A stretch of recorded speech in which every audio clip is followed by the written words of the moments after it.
All right, today we've got something really special. We've managed to get our hands on an internal document from a premier language school, We Love Anglia.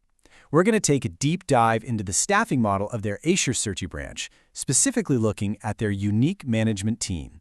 And let me tell you, it's a little unconventional.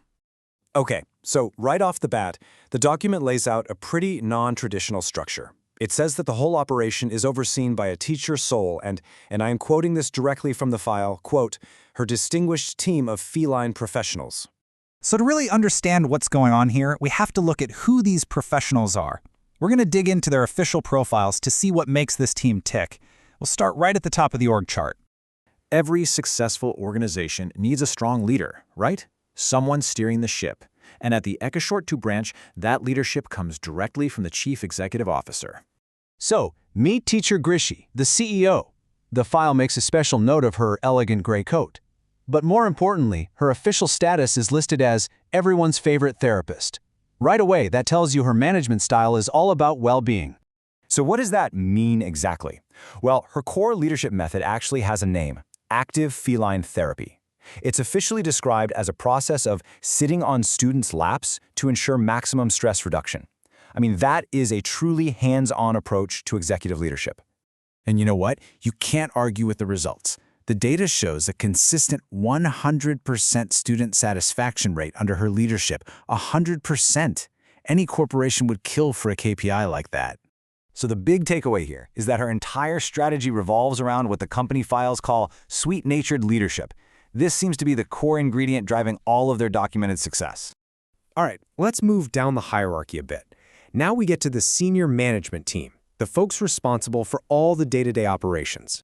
First up is Teacher Leo, the senior language instructor. His professional alias right there in the document is the Argentine Garfield. That definitely paints a picture, doesn't it? His key specializations are, well, they're pretty unique. He's an expert in resource management, which means he designates student rucksacks and books as official sleeping zones. He's also known for his hunger-based classroom interruptions, a pretty novel way to make sure everyone sticks to the break schedule, I guess. If you had to boil down his professional style to one word, the file uses mischievous. This suggests a management approach that really values disruption and let's call it creative engagement. Sharing the senior management duties is Blackie. He holds a dual title, Chief Librarian and Senior Security Guardian. His profile also makes sure to highlight his long, luxurious black hair. And here you see that classic tension you find in any leadership team. The document notes these ongoing professional debates between Leo, who champions mischievous behavior, and Blackie, who's all about institutional protocols. It's that timeless clash between the innovator and the traditionalist.